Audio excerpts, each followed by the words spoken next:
Okay, what's up, everybody? Good morning. Welcome to a Thursday edition of Morning Scone presented by Brock, the Baton Rouge Orthopedic Clinic, Parrish Construction and Roofing. If you need an orthopedic, go to Brock. You need a roof, you call Parrish. Unique Physique, uniquephysique.com, Restored Motions, restoredmotions.com, and On Fire Athletes platform powered by GameCoin. All right, everybody. Good morning. Good morning. Good morning. Good morning. Good morning. Good morning. Good morning. Hope everybody's day is off to a great start. One day away from regional baseball. The ebbs and flows of emotion as we get closer toward this weekend. I was looking. This is on the Locked On episode today. I was looking at the odds for Friday's games, all of the regional games. Right. This was interesting.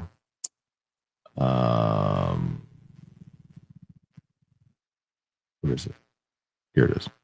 So the 32 games on Friday. LSU is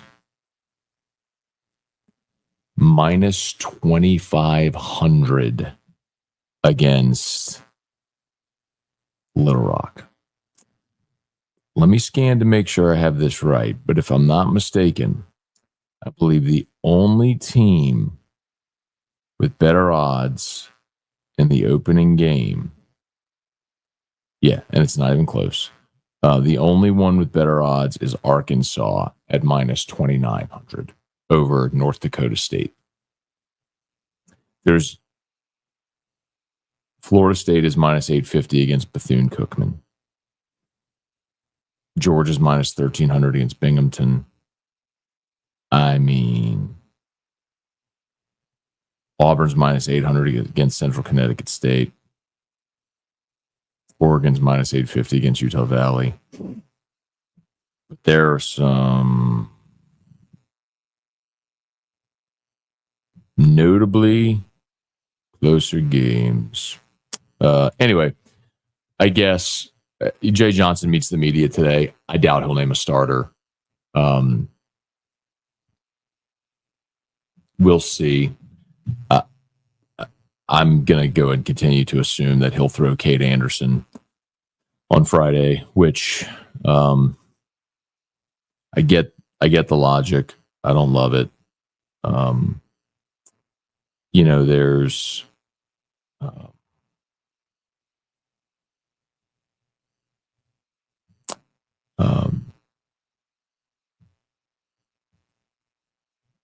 there's so many examples of how you handle this. Anyway, sorry, I was a little distracted. I was looking for something, but I can't find it. Anyway, there's so many examples of how you handle the Friday of a regional when you're a prohibitive favorite. Like Pulmonary never threw Aaron Nola on the Friday. Well, let me rephrase. Pulmonary did throw Aaron Nola on a Friday as a freshman in 2012 when he held Kevin Gosman. Right? You don't throw Kevin Gosman on the Friday of a regional. When Nola was a sophomore, junior, he didn't throw the Friday of a regional. Anthony Renato didn't throw the Friday of a regional. Especially when you're such a prohibitive favorite. But I don't expect Jay's going to leave anything to chance and that he's going to go throw Anderson. But he meets with the media today. Jay does. I doubt he'll name a starter. We'll probably find out an hour before first pitch. But in any event, let me know your thoughts. Also, how about SEC spring meetings on Wednesday? Brian Kelly was there. A lot of the conversation was about future football scheduling. Curious where everybody stands on the future football scheduling for the SEC. Do you want 8? Do you want 9? Kelly stumped for an SEC Big Ten scheduling alliance. So basically, you'd play 9 SEC games and 1 Big Ten school. So you'd have 10 Power 4 games, and then you'd have your 2 G5 games or whatever you elect to play. Let me know your thoughts on that. And also, how that the college football playoff impacts that future schedule, no doubt, because if they don't expand to 16 teams and there isn't clear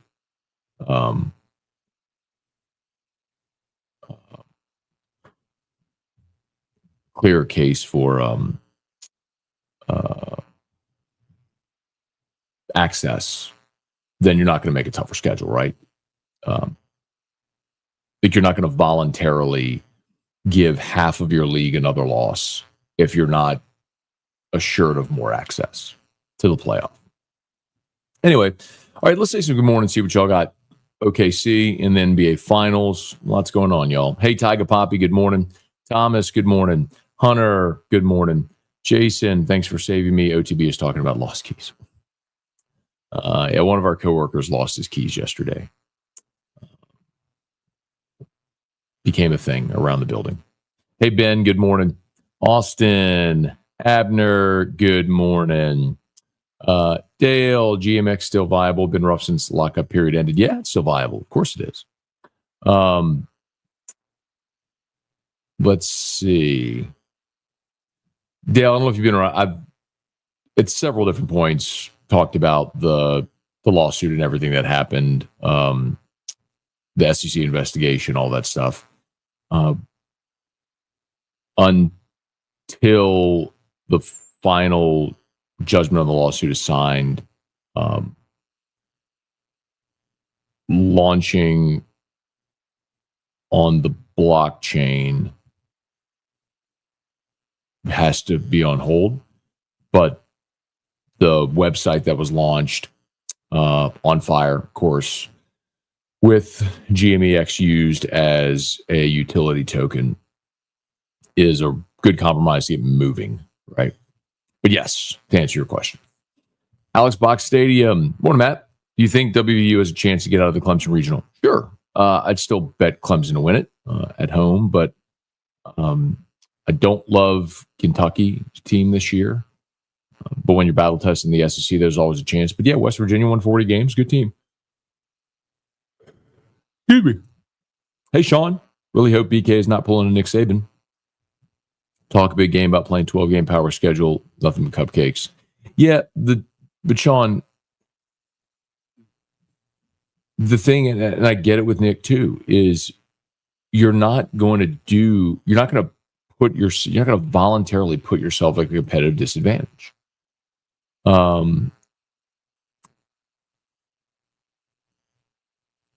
You're not going to go schedule 12 power opponents if nobody else is doing it.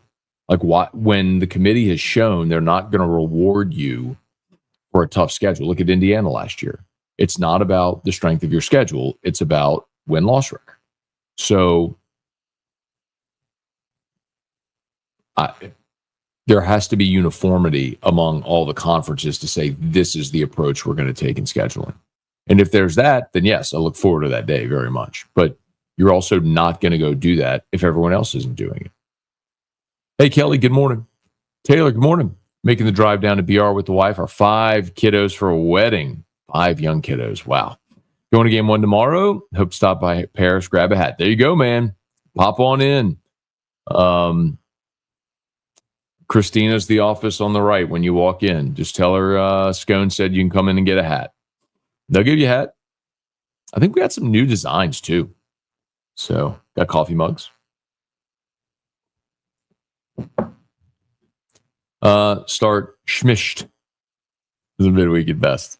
I wouldn't start Schmidt, but I don't disagree about it feeling like a midweek, but I would not start Schmidt. Schmidt is not shown an ability to consistently throw strikes. So that's a problem. Patrick Gamorgan, agree with BK. This is the most talented roster of his career. Only concern is quality of the offensive line, whether all the talent translate. So as far as the offensive line, I mean, I think the thing that we've got to remember is, yes, you're replacing 4 starters, but you have 3 starters on your offensive line. Braylon Moore, Josh Thompson were all conference caliber players and have started a bunch. And DJ Chester started every game last year, just out of position. So really, the only positions on your offensive line where you don't have proven starters are your tackles. That's a big deal, but you also have 4 tight ends on your roster that can give help. You can leave your running back in to help protect if you need it. And maybe those guys blossom and are awesome.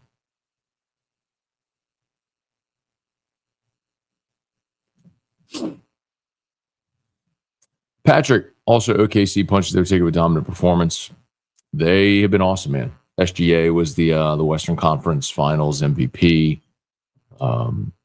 He really is sensational, man. Antonio Daniels was on AFR last week, 2 weeks ago, after the lottery, and when the Pels fell to 7. And I was sort of bumming a little, and he said, "Who are the best players in the NBA?" And I was like, "Well,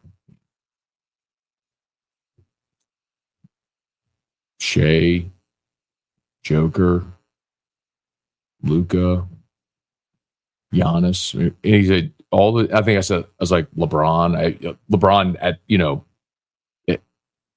LeBron and Steph have been that. I mean, if you're just talking about face of the league, I don't know exactly what he was asking, but he said, what all those guys have in common, with the exception of LeBron, is he was the only number 1 overall pick. I was like, got a point. So you don't have to have the number 1 pick to land an MVP. You just got to hit on the pick. Tiger Pop, Jay's going to bring a bazooka to a knife fight on Friday. Yes, he will. Thomas is on the way, haters. Spurge, morning, Matt. Headed to Playa del Carmen for a week. Bad scheduling on my part. Hoping to catch games with the VPN. Let's go. There you go, Spurge. Enjoy the beach. Hey, Spurge, the good news is there's more baseball to come after this week. More meaningful baseball after this week. Hey, Brian. Brian, there you are. Okay. People were asking about you all day yesterday, man. It's tomorrow. Okay. All right. People were asking about you all day yesterday, man. We're praying for you on Tuesday, and we're asking yesterday. So glad you popped in. Okay, so they moved it to tomorrow. Okay. Well, keep us posted, man. We're lifting you up. Hey, David, would be an interesting season with 10 good games to watch if every team has to do it, right? I mean, why stop at 10? Why go to 12? It's the thing I've stumped for forever. Nobody wants to see the garbage games. Yes, LSU's bringing New Mexico State to Tiger Stadium. Cannot wait for that one.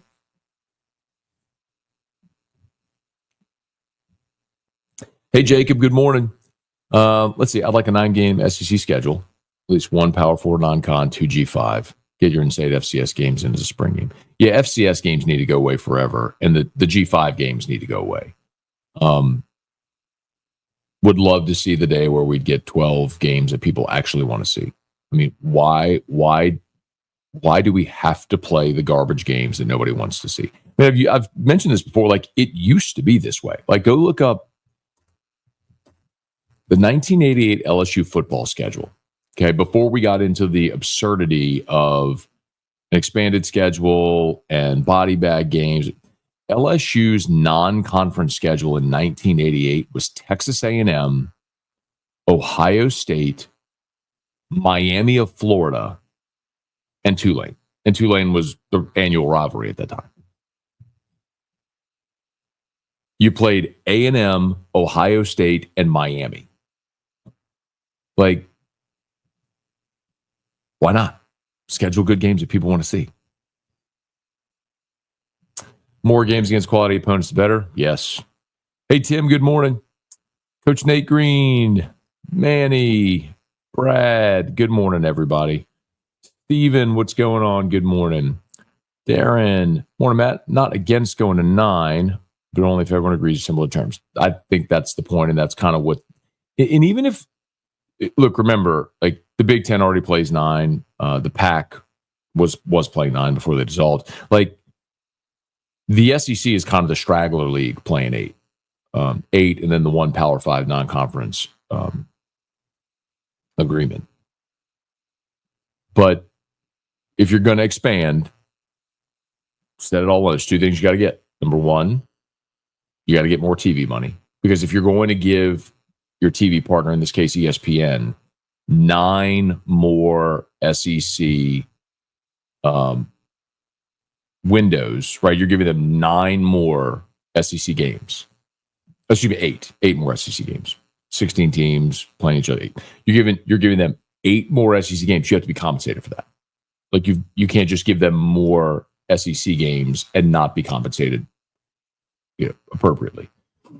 And then you've got to see an expanded playoff with more access points. Charlie, good morning. Chance, did CBK on Feinbaum? He's the only SEC coach to go on a show weekly. Do you think that benefits LSU? I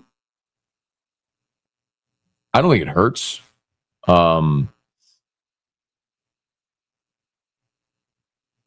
don't know necessarily that he needs to do that, but he's chosen to do that, and that's cool. I'd love for him to come on my show weekly. That'd be great.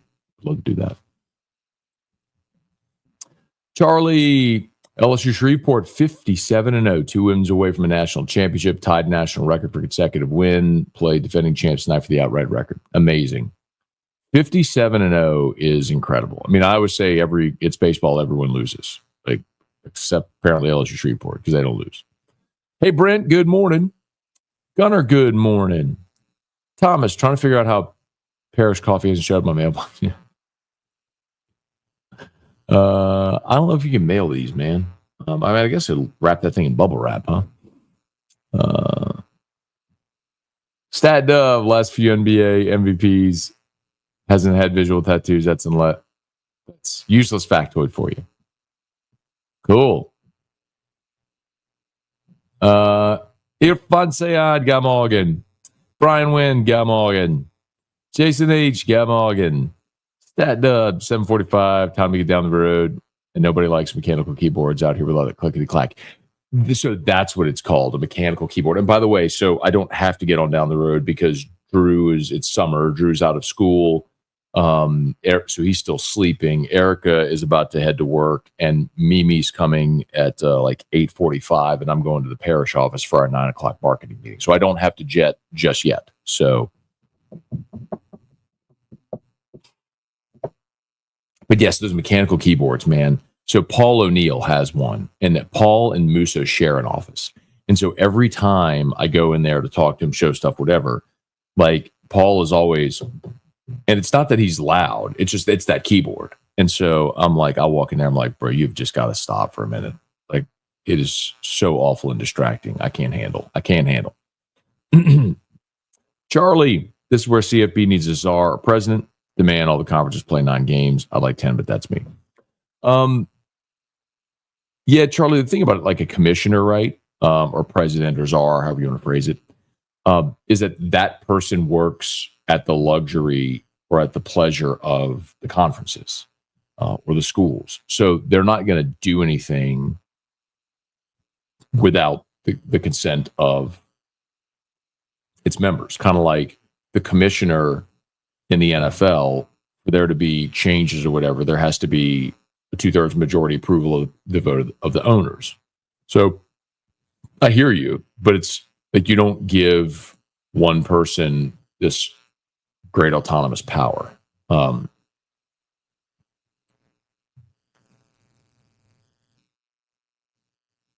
There's just so many considerations. Like I tell you this, Charlie, like I probably agree with you.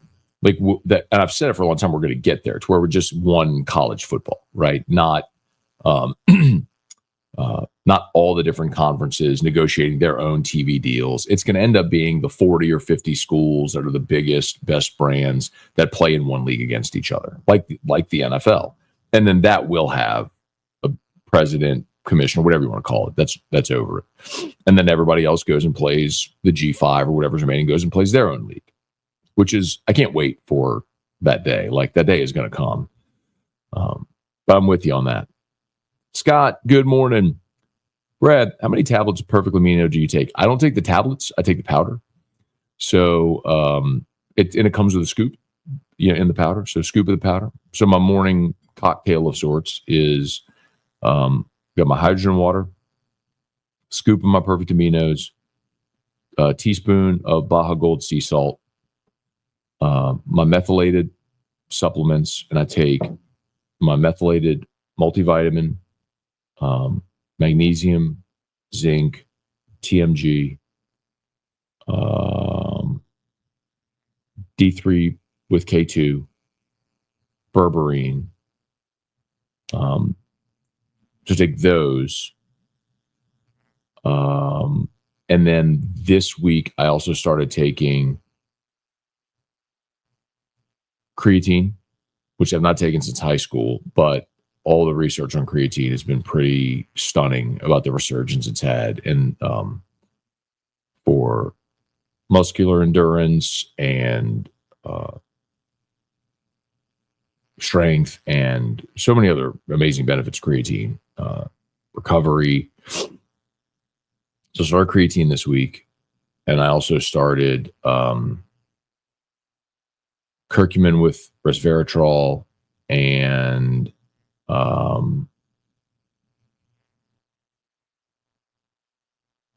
glutathione. And I am going to start NAD plus as well. So that's my whole morning routine.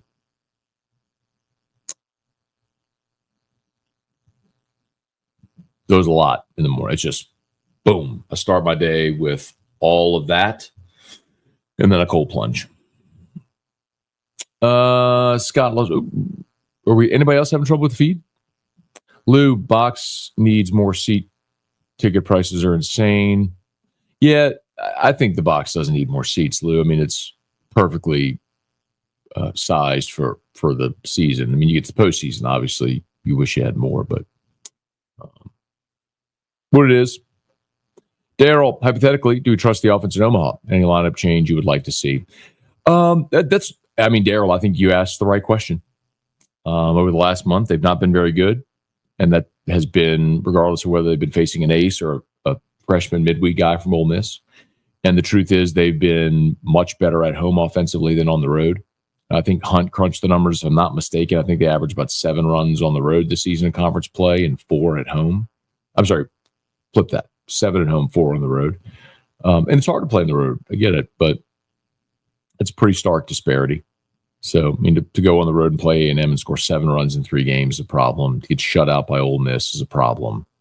So yeah, I mean, if you're concerned about the offense, I don't blame you. I mean, it's the thing. It's funny because the concern all season was the bullpen, but they really seem to have identified now their 7 or 8 that they feel like they can win with, and I think they can. And we know the offense has it in there. I mean, we've seen all these guys hit. I mean, there was a point in the season where we're like, man, they are relentless 1 through 9. You had Stanfield batting at the bottom of your lineup. Your Braswell was a 300 hitter in conference play in the 8 hole. You know, Milan's batting in the 7 hole, and he was, freshman All-America a year ago. But, you've had these patches where Jones has had a lot of swing and miss. Curiel had a little bit of a rough patch. Milan's hitting 200 in conference play. So you have these holes in your lineup, which have made it hard to string together hits and put together big innings. But I'm not sure I would change anything. To answer your question, y'all know my feeling is I'd have Brown in right field every day. But obviously at this point, we're going to see what we see, which is that they'll platoon out there with Ian Pearson. So anyway, got to go play your best. Hey, Mark, Matt, will you be at the LSU Regional this weekend or stay at home? Yeah, no, I'll stay at home and watch it. I'll not be watching the Southern Miss Regional. Sorry, Mark. But I'll be staying at home because I want to make sure I do my live shows as soon as they're done. So as soon as LSU wraps up, I'll still be on AFR when LSU and Little Rock wrap up. So when I get home from AFR, I'll do my post game on Locked On. And then Saturday, I'll do a Locked On post game, and Sunday and all that. Hey, Josh, good morning. What's our catching situation look like for this upcoming season? Just Kate Arambidi coming back? Yeah, so you had Kate Arambidi.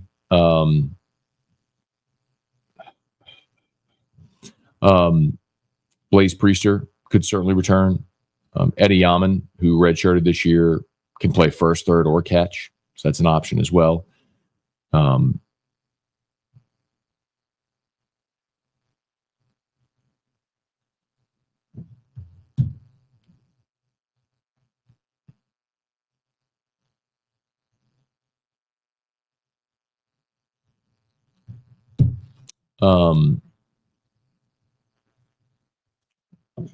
I just don't want to.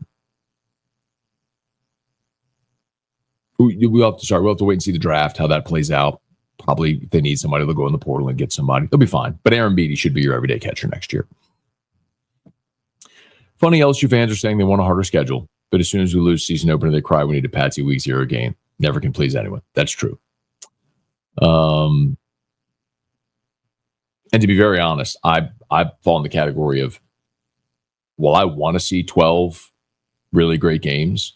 What I'd rather see is LSU win a national championship. And if playing 12 games when nobody else is doing it puts you at a disadvantage, then I don't want to do that because I'd rather win a national championship. Like LSU opened up 2003 with ULM. They stink. I don't really care because LSU won the national championship. LSU played Middle Tennessee in 2007. 2019 played Georgia Southern. Okay. I don't care. You know what I remember? Burrow threw 60 friggin' touchdowns and they won the national championship in the greatest season ever. Saw that, Mark. Patrick, hoping Brian's do well. So Brian just jumped on a minute ago, Patrick. His surgery got bumped. Probably going to be tomorrow. Rex, good morning. Bubba, good morning.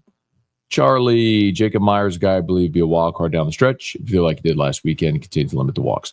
Yeah, not just last weekend, Charlie. So, and you're right. Myers is one of the guys they're counting on. So, about a month ago, I had a conversation, let's say, with someone with deep knowledge of the situation. And so the two guys that they needed to emerge were Chase Shores and Jacob Myers. And you've seen a lot more opportunity for those two guys here of late. And Myers, forgive me, because we talked about this the other day. I just don't remember it offhand. So, it's probably one of my Locked On post games. So Myers, in his last 7 outings, I'm going to write this down so I have it. So Myers, in his last 7 outings, he's given up 1 run. He has given up 2 hits. He has struck out, struck out 10, and he has walked 3. That's in his last 7 outings, which total 1, 2, 2 2/3, 3 2/3, 4, 6 1/3. So in his last, this is Jacob Myers, okay, in his last 7 outings, 6 1/3, 1 run on 2 hits, 10 strikeouts, and 3 walks. That'll play. And there's only 1 non-conference game in there, by the way. It was Tech. No, McNeese, I'm sorry. So it was Auburn, McNeese, Bama, Tennessee, Arkansas, Ole Miss.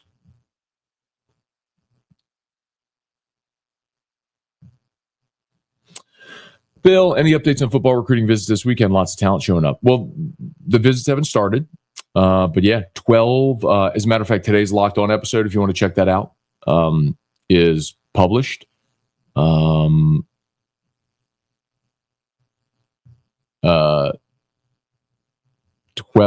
official visitors on campus this weekend, including some of the biggest prospects in the country. So hopefully we get some good news out of this weekend. Here you go. Parish Construction and Roofing. At Parish, we've got you covered. From the top of your roof, all the way down. Parish Construction and Roofing. Parish built. Parish built. Parish built. From your hometown. ParishBuilt.com.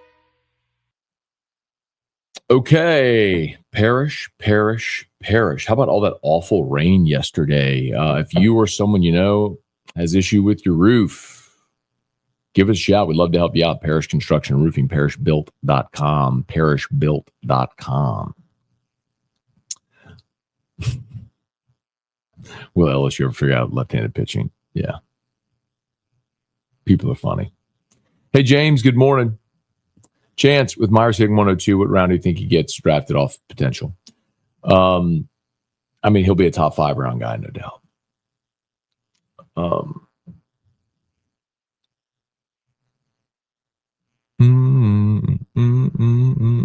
He was SLC Pitcher of the Year. I mean, I know he led the nation. He was one of the tops in strikeouts. Also led the nation in walks, which was the problem. But he cuts down walks, man. He is a problem. Hey, Thomas. There you go. Ray, recruits incentivized sign sooner to get paid faster. Yes. Very good question, Ray. And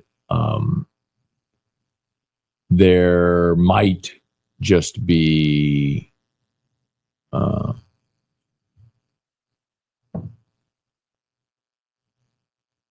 so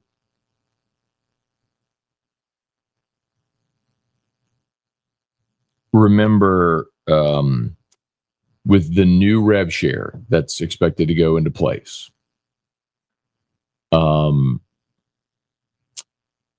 of these NIL deals have to go through the clearinghouse. So any NIL deal over $600 has to go through a clearinghouse. So there will have to be true deliverables on those contracts. So you give an athlete $500,000, like you can't just pay him $500K. There has to be $500,000 worth of assets that he delivers for that from a marketing standpoint, right?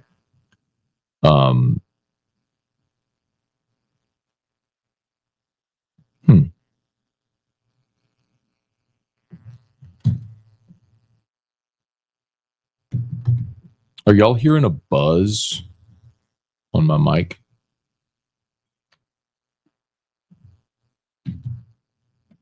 Is it only when I talk?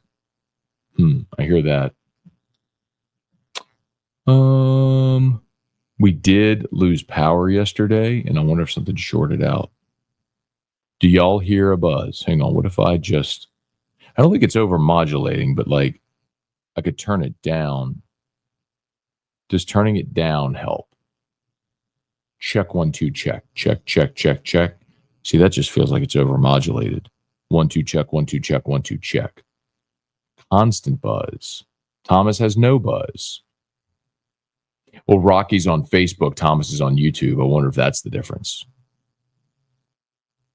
Okay. Waiting for a few other people to let me know what they hear.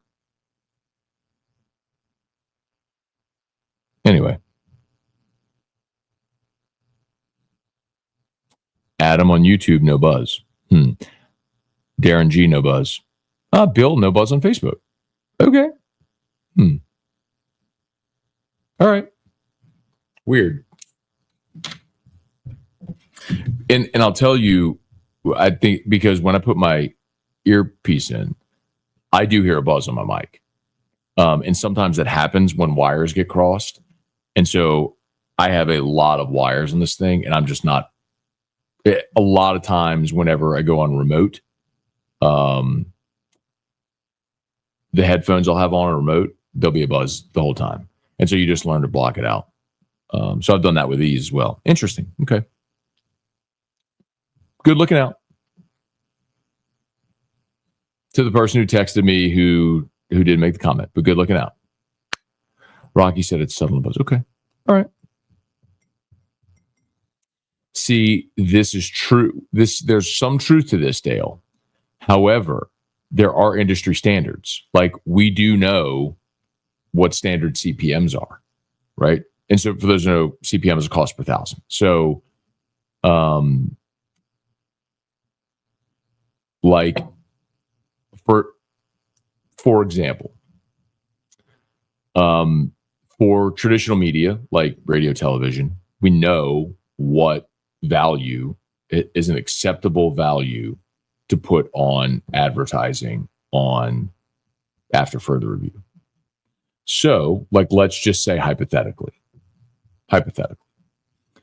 LSU wants to recruit an athlete and they need deliverables. So maybe they put that athlete on after further review, and the athlete gets to promote the business that they're working with. Hypothetically, right? There's a deliverable to a very large audience with a notable and accepted valuation. So it seems like that would be a good deal if someone like me, who had a show with a lot of distribution in Baton Rouge and Lafayette and Lake Charles and Alexandria, and a big YouTube audience and social media, with an already agreed upon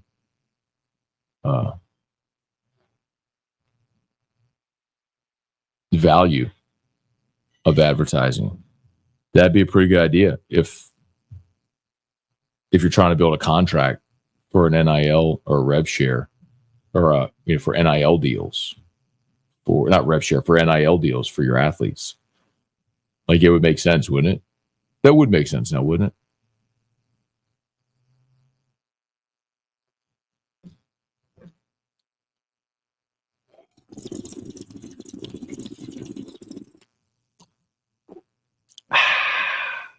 It's good going. I gotta go. Please check out Locked on LSU, as I have 2 episodes up. I have one that I did last night, that I published last night. That's my reaction to the whole Brian Kelly, play the Big Ten, schedule, all that sort of stuff. That's number 1. Number 2, I have the update on the recruiting weekend. And in the last segment of the recruiting weekend is